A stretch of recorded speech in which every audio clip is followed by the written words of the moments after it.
العالمين الرحمن الرحيم مالك يوم الدين إياك نعبد وإياك نستعين اهدنا الصراط المستقيم صراط الذين أنعمت عليهم غير المغضوب عليهم ولا الضالين آمين. الحمد لله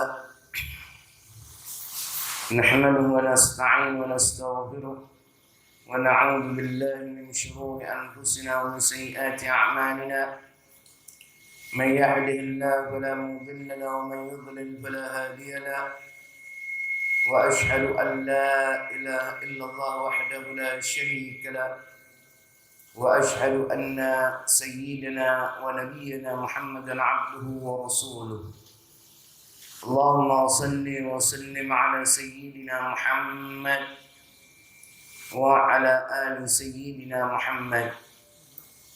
Amma ba'd. Segala puji serta syukur mari kita haturkan kepada kehadirat Allah Subhanahu wa taala yang telah memberikan kita kenikmatan sehingga di malam hari ini kita dapat berkumpul di rumahnya Allah Subhanahu wa taala untuk menjalankan kewajiban kita kepada Allah dan juga untuk menghidupkan daripada sunnah-sunnah Rasulullah sallallahu alaihi wasallam. Salawat serta salam tidak lupa kita haturkan kepada junjungan kita, panutan kita, uswatun hasanah bagi kita, yaitu Nabi Muhammad sallallahu alaihi wasallam beserta keluarganya, para sahabat-sahabatnya dan juga umat-umatnya hingga kelak yaumul qiyamah. Alhamdulillah, hari ini, malam ini kita telah memasuki malam kedua daripada bulan Dzulhijjah. Dan kita tahu bulan Dzulhijjah ini bulan yang spesial. Kalau kita mau mencari hari yang terbaik yang ada di muka bumi ini adalah dari hari yang ada di bulan Dzulhijjah, mengalahkan hari-hari apapun, terutama di 10 hari awal daripada bulan Dzulhijjah. Itu adalah hari terbaik yang ada di muka bumi ini. Sampai Nabi sallallahu alaihi wasallam bersabda, kama qala Nabi sallallahu alaihi wasallam, ma min ayyamil amal salih fiha ahabbu ila Allah min hadhihi al-ayyam.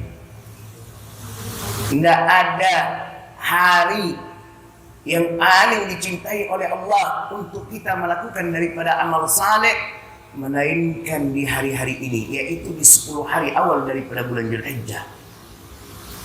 Jadi kalau kita melakukan amal ibadah di 10 hari awal daripada bulan Dzulhijjah, itu paling dicintai oleh Allah di muka bumi ini. Jadi kalau kita melakukan amal ibadah di hari-hari yang lain masih tidak ada apa-apanya dibandingkan di 10 hari awal daripada bulan Dzulhijjah. Sampai Rasulullah sallallahu alaihi wasallam ditanya oleh seorang sahabat, "Ya Rasulullah, wala jihad fi sabilillah?" Tidak juga termasuk jihad. Maknanya apa? Apakah jihad juga dikalahkan? Masih lebih dicintai oleh Allah orang yang melakukan amal ibadah di 10 hari awal daripada bulan Dzulhijjah? Nabi mengatakan, iya, wala jihad fi sabilillah. Walaupun jihad di jalannya Allah. Jadi kalau ada orang yang berjihad di jalannya Allah dibandingkan dengan orang yang melakukan amal-amal saleh, amal-amal ibadah di 10 hari awal daripada bulan Dzulhijjah, ini lebih dicintai oleh Allah dibandingkan jihad di jalannya Allah. Kecuali kata Nabi, illa rajulun kharaja binafsihi wa malihi, kecuali seseorang yang keluar dengan jiwa dan hartanya, yaitu berjihad dengan jiwa dan hartanya, falam yarji min dzalika bi syai', lalu tidak kembali lagi dengan membawa apapun. Maknanya apa? Orang itu mati syahid, baru ini lebih dicintai oleh Allah. Jadi kalau ada orang jihad kembali masih hidup, masih lebih dicintai oleh Allah orang yang melakukan amal saleh di 10 hari awal daripada bulan Dzulhijjah. Kecuali orang yang mati syahid, kata Nabi. Ini baru lebih dicintai oleh Allah Subhanahu wa ta'ala. Makanya gunakan kesempatan yang masih Allah berikan kepada kita semua untuk melakukan amal-amal saleh, terutama di 10 hari awal daripada bulan Dzulhijjah. Dan ini kita telah memasuki hari kedua. Jangan sia-siakan nih. Apa-apa saja yang dianjurkan oleh Nabi kerjakan. Sunnah-sunnah yang ada di bulan Dzulhijjah ini, terutama di 10 hari awal daripada bulan Dzulhijjah ini, jangan sampai ditinggalkan. Karena ada sunnah-sunnah Nabi di 10 hari awal daripada bulan Dzulhijjah. Pertama, bagi yang berkurban. Ketika memasuki daripada 1 Dzulhijjah, ini bagi yang berkurban ya, janganlah dia memotong rambut dan kukunya. Kama qala Nabi SAW, sebagaimana yang disabdakan oleh Nabi. Tapi ingat ya, ini untuk orang yang berkurban. Fala yumsik min sya'rihi wa adfarihi. Jangan dia memotong daripada rambut dan juga kukunya. Yumsik itu artinya daripada masakah, yaitu menahan, berarti tidak memotong rambut dan juga kukunya. Dari masuk 1 Dzulhijjah, dari tadi malam. Dari tadi malam, kemarin malam. Dari kemarin malam sampai kapan? Hatta yudahi, hingga hewan kurbannya disembelih.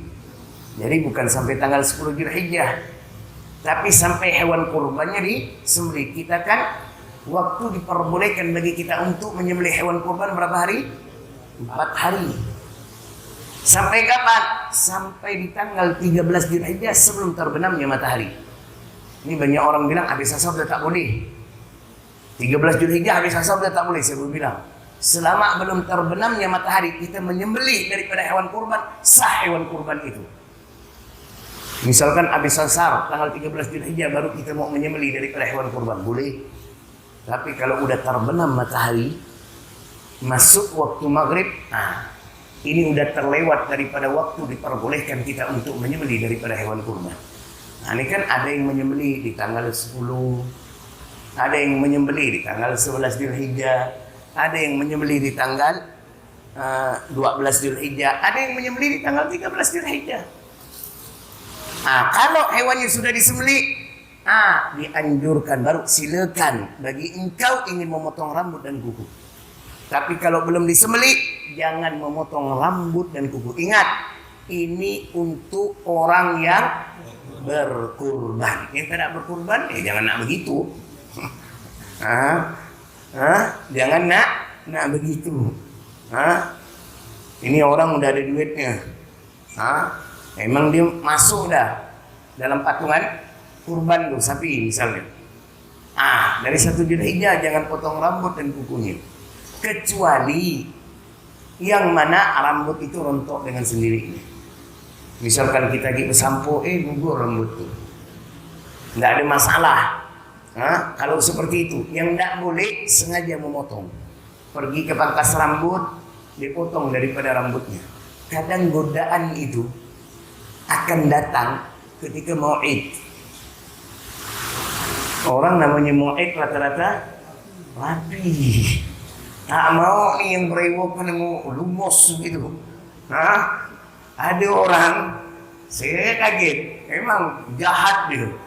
Muka ketika sampai lebaran tu muka jahat. Iya, saya biasa ngelihat itu klinis. Tahu-tahu pas tumbuh ni cabang-cabang ni putih-putih semua, nampak dulu. Ini kadang ni itu godaan tu, godaan yang kuat tu. Pagi bini bilang, kalau buruk muka kau bang, lumus muka kau bang, tapi kena tu kadang tu. Kata dia daripada berkelahi gitu. Jangan. Emang dalam mazhab kita ini yang mana tidak memotong rambut dan kuku ini hukumnya sunnah, bukan sampai kepada kewajiban. Kalau dalam mazhab kita, kalau dalam mazhab Hambali itu diwajibkan. Kalau ada orang berkurban dari masuk bulan Dzulhijjah, dia memotong daripada rambut dan juga kukunya, haram dan berdosa dia. Itu dalam mazhab Hambali. Tapi dalam mazhab kita Syafi'i, hukum ini sekedar sunnah saja. Boleh dipotong. Yang mana tidak dipotong lebih baik. Berarti kita menghidupkan daripada sunnah Nabi. Kita motong tidak berdosa. Tapi ingat, kita meninggalkan daripada sunnah. Tujuan kita tidak mau motong rambut dan juga kuku, agar rambut dan kuku ini menjadi saksi nanti di hadapan Allah. Biarlah lumus-lumuslah. Demi menjalankan perintah Allah dan juga sunnah Rasulullah sallallahu alaihi wasallam. Tidak apa-apa, ibu-ibu kalau laki macam gitu, jangan dipermasalahkan bu, lagi menjalankan atau lagi menghidupkan sunnah Rasulullah. Ini suami. Seharusnya bangga ibu-ibu ini, istri-istri. Yang mana rela suamiku ini mukanya lumus, jelek. Demi apa? Demi menghidupkan daripada sunnah Rasulullah. Ini untuk orang yang berkorban tadi. Yang tak berkorban ya potong lah, tak masalah. Nak ngapa gak kau? Ingat, kurban kambing, kurban sapi, bukan kurban perasaan. Kalau gitu kan banyak nih kan kurban perasaan. Cuman mau nerima aja. Aku nggak kepingin kita termasuk orang yang mana memberi. Orang berkorban kan berarti orang yang memberi. Ini banyak di antara kita hanya mau menerima. Nggak ada kita ingin naik level. Apa mau tiap tahun kita bagian orang yang menerima, menanyakan mana jatahku? Aku belum dapat nih. Apa kau mau seperti itu setiap tahun? Seharusnya kita memilih orang yang mana berkorban, yang memberi tadi. Maka di zaman Al-Imam Ibrahim bin Adham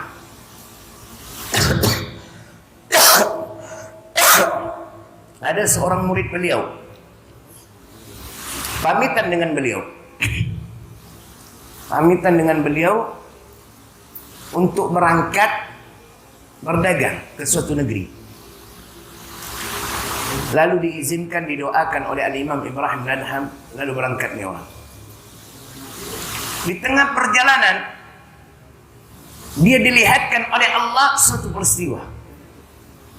Ada seekor burung yang patah kedua sayapnya dan kakinya. Jadi tidak bisa kemana-mana itu burung. Diam di tempat.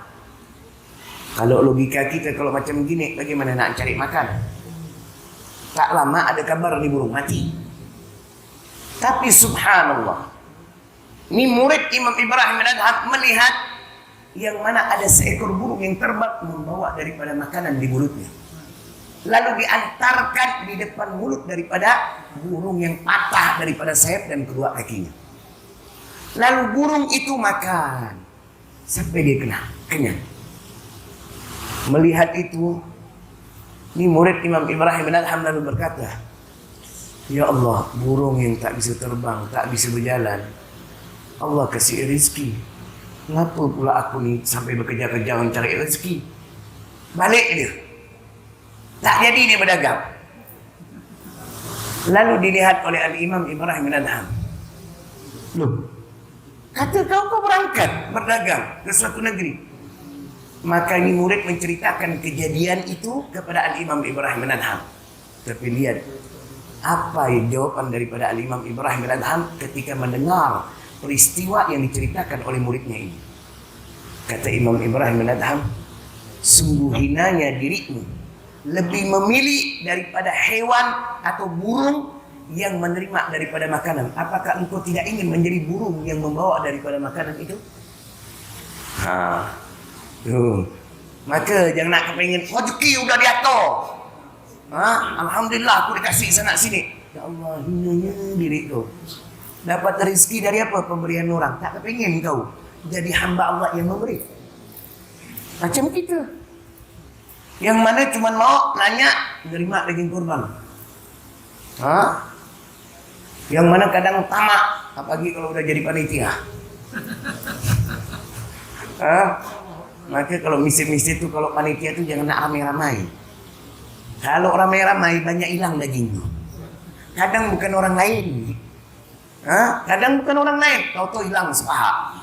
Bawa bekalut, mana dia ni? Bukan orang lain, panitia sendiri. Terlalu banyak. Kadang nih pengurus sudah nganukan. Yang aktif nih kan 10 orang, 15 orang. Yang tak pernah ke masjid Yang Jumat ya dia datang, oh dia pun mau jadi panitia. Kadang nyincang nih, walaupun 4 ekor, 5 ekor, nggak perlu ramai-ramai Pak. Nah, ada satu masjid yang saya tahu, panitia yang dibentuk berapa orang asal Bapak tahu? 5 orang ya. 5 orang dibagi tugas. 2 orang bagian yang mana nanti masukkan ke kantong dan nimbang. 2 orang. 3 orang bagian nyincang. Bapak boleh lihatlah. Yang ramai-ramai itu nyencang baru 3 kali tetak nih, tak. Ambil rokok, ambil kopi dah.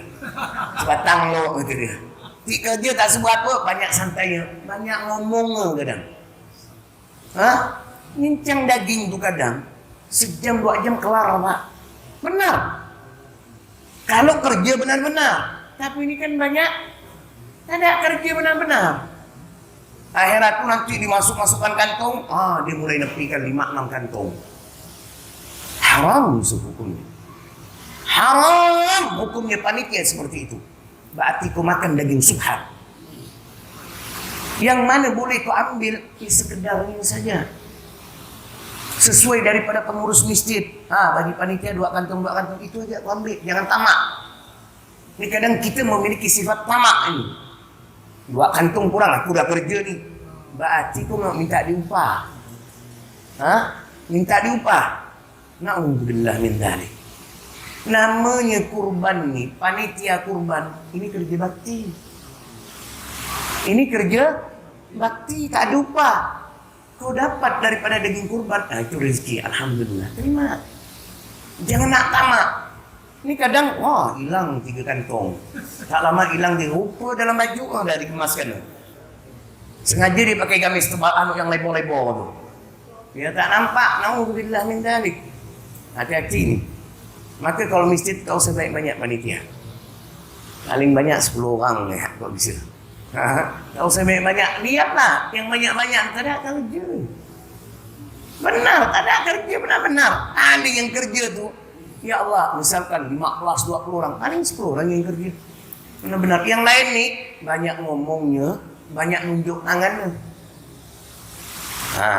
Itu na'udzubillah min dzalik. Maka satu masjid yang saya tahu tuh 5 orang, saya kaget kan 5 orang aja saya Ustaz. Tahu berapa ekor sapinya? 5 ekor. 5 ekor 1 hari itu kelar. Asar selesai. Mereka motong hari kedua. Jadi pagi dari cincang itu jam 3 tuh sebelum asar kelar itu udah kelar dibagikan. Bukan kelar kerjanya. Kelar dibagikan. Mereka tak mau bagi-bagikan kupon tuh. Didata sama mereka. Siapa-siapa. Pakai gerobak mereka. Orang-orang gang sekitar masjid itu dibagikan. Ini sekantong. Dibagikan semua. Sampai-sampai kata mereka, hatta orang Cina kami bagikan Ustaz. Memang boleh, tidak ada masalah. Kita membagi kepada orang kafir sekalipun hewan kurban diperbolehkan. Orang kaya kita bagikan boleh. Kalau kurban orang kaya pun sekalipun kita bagikan boleh. Rumah cantik, mobil kita nak apa kasih dia. Mana tahu sebab dikasih hewan kurban dia malu. Ya Allah, aku tak kurban ni. Tu depan aku kurban yang malah dikasih terus aku ni. Ya Allah, aku tak pernah kurban di masjid ini, malah di sana ya terus. Tapi aku tetap dapat daging kurban. Dan tahun depan aku sini sekok sapi. Kan? Karena kita tahu. Maka jangan terlalu banyak. Kadang yang bikin masalah itu terlalu banyaknya panitia. Ayat yang pertama bagi orang yang berkurban sunnah Nabi, jangan memotong rambut dan kuku. Daripada 1 Zulhijjah. Dari kemarin malam tuh. Sampai kapan? Bukan 10 Zulhijjah. Sampai hewan kurban disembelih. Kalau udah disembelih hewan kurban kita, lalu kepangkas rambut kita nak motong rambut, tak ada masalah. Maka kalau mau motong rambut tuh bagi orang berkurban tuh hari Jumat kemarin tuh. Kau rapikan dah rambut-rambut kau tuh. Kau potong memang kuku-kuku kau tuh. Kau tumbuh seminggu tuh ya tak seberapa lah. Agak lumus-lumus sikit apalah. Khusus kita menyambut daripada bulan Zulhijjah demi menghidupkan daripada sunnah Rasulullah. Ini sunnah Nabi yang pertama. Yang kedua, perbanyak zikir, terutama bertakbir. Karena Nabi SAW bersabda, kama qala Nabi SAW, fa'aksiru fihinna minat tahdil wa takbir wa tahmid. Perbanyaklah di antara kalian di dalam 10 hari awal daripada bulan Zulhijjah, yaitu berzikir dengan mengucapkan kalimat tahlil, kalimat takbir, kalimat tahmid. Jadi kalau kita mau bertakbir macam takbiran gitu, Allahu Akbar, Allahu Akbar, La ilaha illallah, Wallahu Akbar, Allahu Akbar, walillahil hamd. Dari 1 Zulhijjah, sunnah Nabi. Cuman mitos yang mengatakan, jangan kau takbir, ti bangkit orang meninggal lu, ti sedih orang meninggal tu. Na'udzubillah min dalik. Jangan sampai kita seperti itu. Itu hanya mitos. Dan saya ingat saya dulu waktu kecil tu sama nenek saya.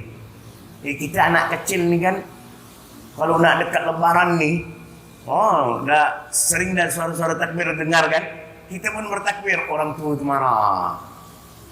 Jangan nak takbir, sedih orang yang meninggal lu. Itu hanya kata orang-orang tua, bukan di dalam syariat. Itu hanya mitos. Apalagi kalau bulan Zulhijjah dianjurkan sebagaimana itu dicontohkan oleh para sahabat-sahabat Nabi, seperti Sayyidina Abdullah bin Umar, Sayyidina Abu Hurairah. Kalau masuk daripada 1 Zulhijjah, kalau mereka ke pasar, mereka bertakbir, dan orang-orang pasar ikut bertakbir. Atau mau mengucapkan kalimat-kalimat yang dicintai oleh Allah. Ahabbul kalam ilallah 4 kalimat yang dicintai oleh Allah. Subhanallah, walhamdulillah, wa la ilaha illallah, wallahu akbar. Ini juga boleh. Mau pergi dari rumah ke tempat kerja, zikir itu. Subhanallah, alhamdulillah, wa la ilaha illallah, Allah akbar. Naik motor ni, subhanallah, alhamdulillah, wa la ilaha illallah, Allah akbar. Subhanallah, alhamdulillah, wa la ilaha illallah, Allah akbar. Sampai ke tempat tujuan. Isi waktu itu dengan berzikir, karena itu dianjurkan oleh Nabi di 10 hari awal daripada bulan Zulhijjah. Maka jangan sia-siakan waktu kita. Dari rumah mau ke masjid yakni zikir. Subhanallah, alhamdulillah, wa la ilaha illallah, Allah akbar. Subhanallah, alhamdulillah, wa la ilaha illallah, Allah akbar. Biar cuma dapat 10 kali. Jangan lupa untuk kita berzikir. Karena di 10 hari awal daripada bulan Zulhijjah ditekankan oleh Nabi untuk banyak berzikir kepada Allah. Dengan zikir-zikir lain boleh. Dengan istighfar boleh. Karena istighfar itu termasuk zikir. Baca Quran itu termasuk zikir. Cuman kan kalau baca Quran ni kan, kita tak bisa baca di mana saja dan kapan saja. Istilahnya, di mana saja. Tak mungkin di tengah jalan kita baca. Bawa motor sambil baca Quran begini. Dia kalau kita hafal, bisa jalan di atas air motor tu. Kan tak mungkin. Dan kita kalau membaca Al-Quran, kita berwudu. Tetapi kalau kita di luar, di jalan yang banyak kadang waktu luang, tidak kita manfaatkan. Kadang lagi di atas motor tu, banyak mandang takkan tuara. Kadang tu banyak mikirkan yang bagaimana. Lebih baik diisi dengan berzikir, karena ditekankan oleh Nabi di 10 hari awal daripada bulan Zulhijjah. Ini amalan yang kedua. Yang ketiga, puasa. Dianjurkan dari 1 Zulhijjah sampai 9 Zulhijjah. Ini bagi kita yang puasa tadi, alhamdulillah. Alhamdulillah telah menghidupkan daripada sunnah. Yang paling afdal dari tanggal 1 sampai tanggal 9. Yang kedua, kalau tidak bisa 1 sampai 9, ambil tarwiyah dengan Arafah. 8, 9 Zulhijjah. 8, 9 Zulhijjah. Tu ambil puasa tu. Kalau pun tak ada, ambil puasa 9 Zulhijjah yang dinamakan puasa Arafah. Karena puasa Arafah ini menghapuskan dosa 2 tahun. Ayyukaffira sanatan allati qablahu wa sanatan allati ba'dahu. Dapat menghapuskan dosa 1 tahun sebelumnya dan 1 tahun yang akan datang. Jadi 2 tahun dosa kita diampunkan. Kalau sampai puasa Arafah pun tak ada, Allahu Akbar. Tak bisa ngomong dah saya. Luar biasa dah. Emang ini sunnah, bukan wajib nak berdosa tu orang. Tapi tolong, ini sunnah setahun sekali yang bisa kita laksanakan. Kalau kita mau ulang lagi, nunggu tahun depan. Iya, kalau Allah masih beri umur panjang gitu. Kalau tak ada, ternyata kita tidak sampai bertemu dengan bulan Zulhijjah di tahun berikutnya. Penyesalan yang kita rasakan. Penyesalan ketika sudah berada di bawah tanah dan ada gunung. Lebih baik kita menyesal ketika kita masih berada di atas tanah. Itu bisa kita perbaiki. Maka jangan sia-siakan. Puasa ini, terutama puasa Arafah yang dapat menghapuskan dosa 2 tahun. Yang terakhir sunnah Nabi yang dianjurkan oleh Nabi adalah kurban. Bagi yang mampu, yang mana berkurbanlah. Bagi yang mampu tapi tidak mampu, hendak berkurban, hati-hati, ada ancaman dari Nabi. Dalam mazhab kita Syafi'i, kurban itu hukumnya sunnah. Sunnah muakkad, sunnah yang ditekankan. Tapi kalau dalam mazhab Hanafi itu wajib. Wajib. Dasarnya apa? Hadis yang akan kita sebut ini. Man wajada sa'atan wa lam yudahi fala yaqrabanna musallana. Barang siapa yang diberikan keluasan, kemampuan untuk bisa berkurban, tetapi dia tidak berkurban, maka jangan dekati tempat sholat kami. Itu peringatan yang keras dari Nabi itu sebenarnya. Maka Imam Hanafi menganggap bahwa kurban ini suatu kewajiban. Bayangkan Nabi mengatakan peringatan keras itu, jangan dekati tempat sholat kami. Orang yang mana bisa berkurban tapi tidak berkurban, jangan dekati. Itu menunjukkan apa? Di dunia saja Rasulullah tidak mau berkumpul dengan orang itu, apalagi nanti di akhirat. Jangan harap orang yang seperti itu akan mendapatkan syafaatnya Nabi SAW. Ini banyak di antara kita ini sebenarnya mampu untuk berkurban, tapi enggan untuk berkurban. Dan dianggap kurban itu per 10 tahun sekali, per 5 tahun sekali, per 3 tahun sekali, per 2 tahun sekali. Banyak saya dengar orang yang mana ketika ditanya, tidak kurban tahun ini, tahun lalu saya sudah kurban. Seakan-akan kurban itu bukan tiap tahun. Yang diajarkan oleh Nabi, yang diperintahkan oleh Rasulullah, itu kita berkurban setiap tahunnya, bukan 2 tahun sekali. Handphone berganti, motor berganti, pas kurban bilang tak ada duit. Apa tidak malu? Saya contohkan orang yang sebenarnya mampu. Dan kalau ini termasuk daripada antum-antum semua, berarti antum-antum dalam ancaman Nabi SAW. Orang yang bisa kredit motor 1 juta lebih, dia tidak berkurban. Dia mampu tapi dia tidak berkurban. Sekarang coba bayangkan kalau kita menabung saja 250.000. Kalikan 12, 3 juta Pak. Kita bilang tak ada duit. Tapi untuk memuaskan nafsu kita, beli motor baru 1.200.000 sebulan. Ada duitnya, biar kepala di bawah, kaki di atas. Betul apa enggak? Kita nih Pak, kalau untuk hawa nafsu kita, menyenangkan dunia kita, rela kita berkorban. Tapi untuk menjalankan perintah Allah, gampang.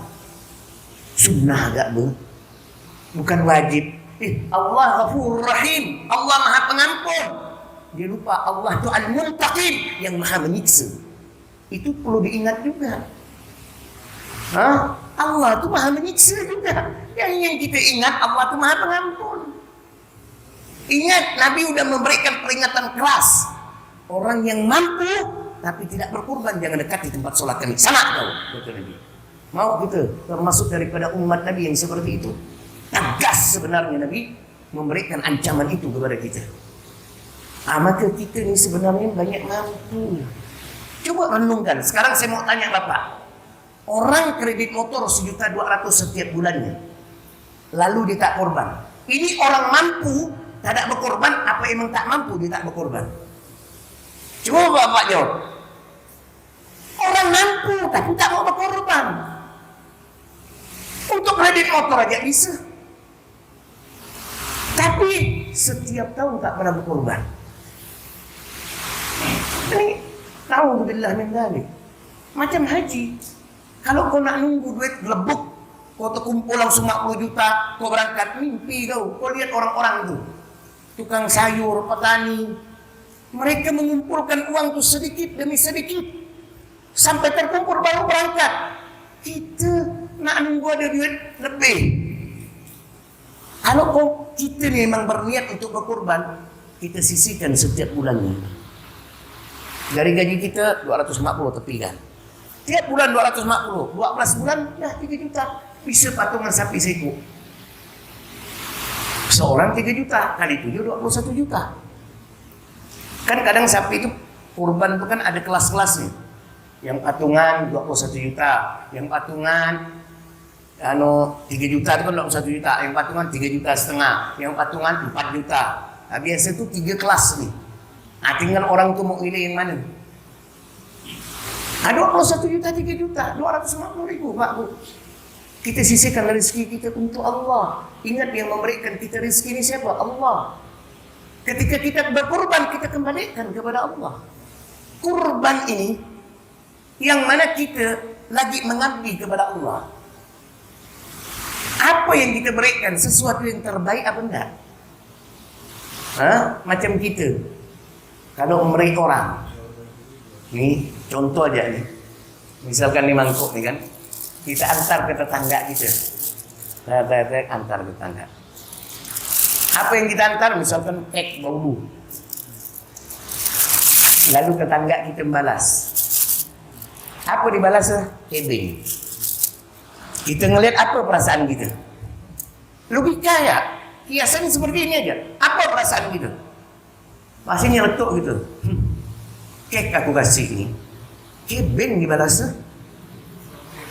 Betul nggak Pak? Bu, kita langsung sinis kan? Langsung sinis. Tapi kalau kita dibalas bronis, ya Allah tak enak hati aku. Aku cuma ngasih bau, dia ngasih bronis pula nih. Begitu juga Allah kepada hambanya. Ketika seorang hamba diberi oleh Allah rizki, tapi dia kurban dengan kurban yang terbaik.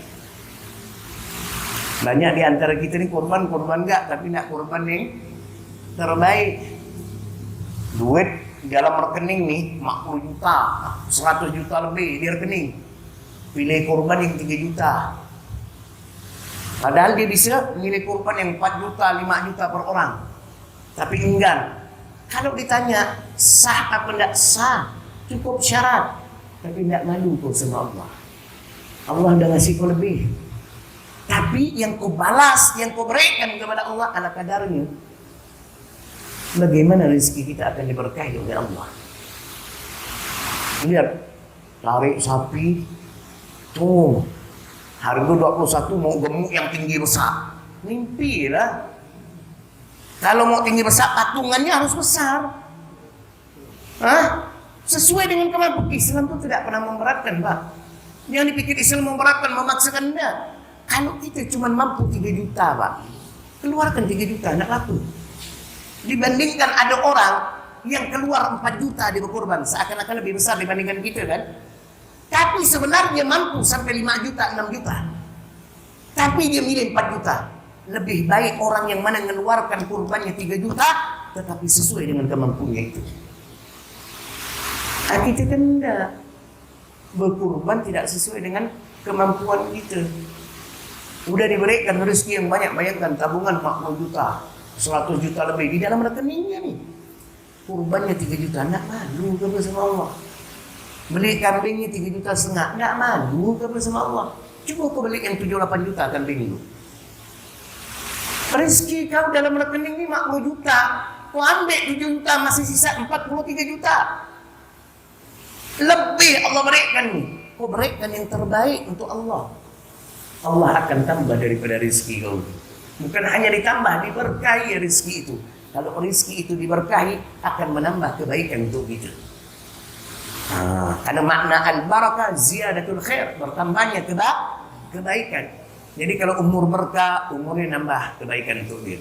Rezeki berkah, rezeki itu menambah untuk kebaikan untuk dia. Jadi kok rezeki berkah Pak dimakan, jadi darah daging, anggota tubuh ini jadi taat. Itu kalau orang makan rezeki berkah. Tapi kalau rezeki yang dimakan tidak berkah sekalipun halal, tidak akan menambah ketaatan untuk anggota tubuh ini melakukan perintah Allah. Makanya kalau korban sesuai dengan kemampuan. Jangan sampai gitu. Yang mana seumur-umur hanya mau menerima daripada hewan kurban. Jadilah orang yang berkurban dan memberi daging daripada kurban. Sebagaimana kisah tadi itu. Al-Imam Ibrahim bin Adham dengan muridnya. Ada mau tanya nak? Silakan.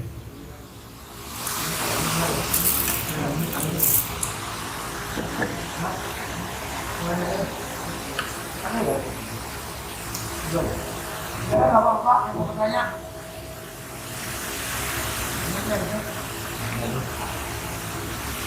Ibu-ibu. Ada Pak. Assalamualaikum warahmatullahi wabarakatuh. Waalaikumsalam.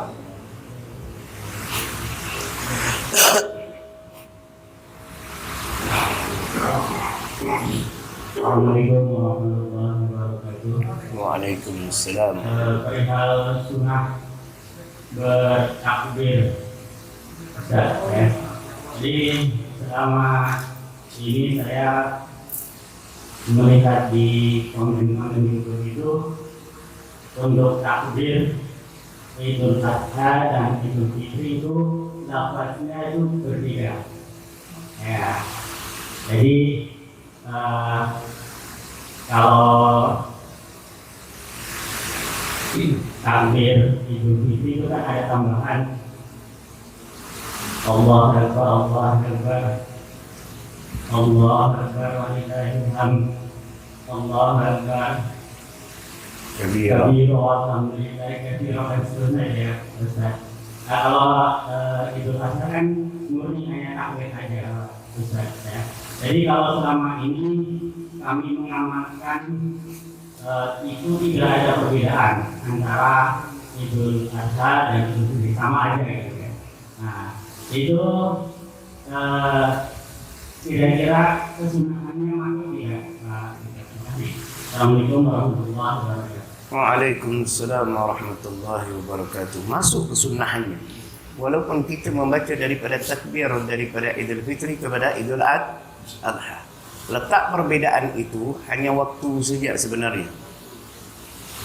Sebenarnya waktu. Sebenarnya takbir Idul Fitri itu yang mu'tamad itu hanya dikerjakan itu dari malam takbiran, yaitu malam 1 Syawal, itu sampai kapan? Sampai di pagi hari itu. Sebelum kita sholat Id, duhur itu udah tidak dianjurkan.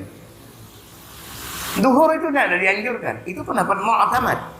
Ada pendapat sebagian ulama boleh tetap dianjurkan, tetap boleh dibaca selesai sholat. Ini kan namanya takbir muqayyad. Yang mana takbir yang dikerjakan ada pada waktunya. Ada waktunya. Nggak bisa kita mau bertakbir itu semau kita. Habis sholat takbirnya ini. Ini sampai kapan? Sampai asar, maghrib, berarti masuk tanggal 2 Syawal. Itu nggak disunnahkan lagi untuk bertakbir. Tetapi kalau Idul Adha nih, bukan hanya 1 hari ya. 10 Zulhijjah, 11 Zulhijjah, 12 Zulhijjah sampai 13 Zulhijjah asar. Itu disunnahkan setiap sholat, habis sholat untuk bertakbir. Itu aja perbedaan antara Idul Adha dengan Idul Fitri. Masalah lafaz emang ada beberapa riwayat. Ada beberapa riwayat yang mana tidak terlalu dipermasalahkan oleh para ulama. Tidak sampai mengatakan ini tidak benar. Tidak boleh bertakbir dengan begini. Tidak ada perbedaan bagi mencolok menurut pendapat para ulama. Cuman yang berbeda, yang mencolok itu waktu aja. Kok takbir Idul Fitri itu hanya 1 hari kok kita katakan. Kalau Idul Adha itu 4 hari, 10 Zulhijjah, 11 Zulhijjah, 12 Zulhijjah, 13 Zulhijjah. Kalau dulu kan, mana takbir 1 hari ya tu Idul Adha. Hari kedua tak ada takbir habis solat tu. Hari ketiga begitu tak ada, 4 pun tak ada. Saya ingat waktu saya pulang masih baru-baru dari Yaman, saya itu imam solat. Jadi habis solat zuhur itu saya bertakbir hari kedua. Itu ribut langsung. Ribut. Apa pula udah selesai, ngapa pula bertakbir nih? Sampai saya ditegur sama pengurus masjid. Saya bilang, ini tetap disunnahkan. Mana bilang, ya kitabnya kita ada, yang mana menjelaskan itu di dalam kitab Bulughul Maram, Riyadhus Shalihin, itu ada dijelaskan. Yang mana tinggal kita baca syarahnya, penjelasan daripada para ulama tentang penjelasan daripada takbir tersebut. Kalau misalnya terbiasa itu, ini cuma sunnah, antum-antum tidak melakukan tidak berdosa tu. Tetapi jangan mengatakan sesuatu yang sunnah itu salah. Itu yang tidak boleh. Mungkin antum ini tidak pernah dengar. Kita ini kan biasa menghukumi sesuatu, kalau tidak pernah kita lakukan kita anggap salah. Betul tak Pak? Tidak pernah kita lakukan kita anggap salah Pak. Saya pernah, seseorang yang pernah menceritakan saya pas diundang di kota Kaposulu, Kabupaten Kaposulu, daerah Putusibau. Tapi bukan Putusibaunya, itu dekat Semangut, itu itu. Di kantor camatnya. Selesai acara itu ada sesi tanya jawab di rumah dinas camat. Satu orang bertanya, itu membuat saya ketawa luar biasa. Apa kata mereka? Ustaz, ini ada aliran baru nih Ustaz. Bagaimana pandangan Ustaz? Kalau mau sholat dia pasti menggosok kayu ke mulutnya. Saya langsung astagfirullah. Dia bilang ajaran baru. Nih, karena tidak terbiasa, tidak pernah ngelihat dan tidak pernah melakukan, jadi dianggap sah, ajaran sesat lah. Akhirnya tuh saya kira, oh gitu Bapak Ustaz. Ada dalilnya. Sampai Nabi mengatakan raka'ataini bisiwak khairu min 70 raka'ah bi ghairi siwak. 2 rakaat orang yang sholat dengan menggunakan siwak itu lebih baik dibandingkan orang yang sholat 70 rakaat tanpa siwak. Baru mereka mengerti. Kadang kita menghukumi ini ketika sesuatu itu tidak pernah kita kerjakan, tidak pernah kita lakukan, langsung kita hukumi salah. Belum tentu. Belum kan? Belum tentu. Paham ya? InsyaAllah minggu depan kita lanjutkan lagi. Kalau minggu depan kita libur lah, karena orang puasa tarwiyah. Karena 8 itu kan Rabu depan, Sabtu depan, kan? Lalu Minggu Arafat, 9 Zulhijjah kan orang puasa. Banyakan kalau 1 Zulhijjah nih beberapa orang aja kadang berpuasa, tapi kalau 8-9 itu banyak orang berpuasa. Kadang habis maghrib kan mereka kan paling buka puasa di rumah, sholat maghrib balik lagi. Kan ke rumah, mana nak nunggu sini? Lama keroncong-keroncong kata dia. Ini tak bisa, ini balik loh. Jadi biar tenang puasanya. Jadi minggu depan kita libur dulu. Menyambut daripada hari tarwiyah.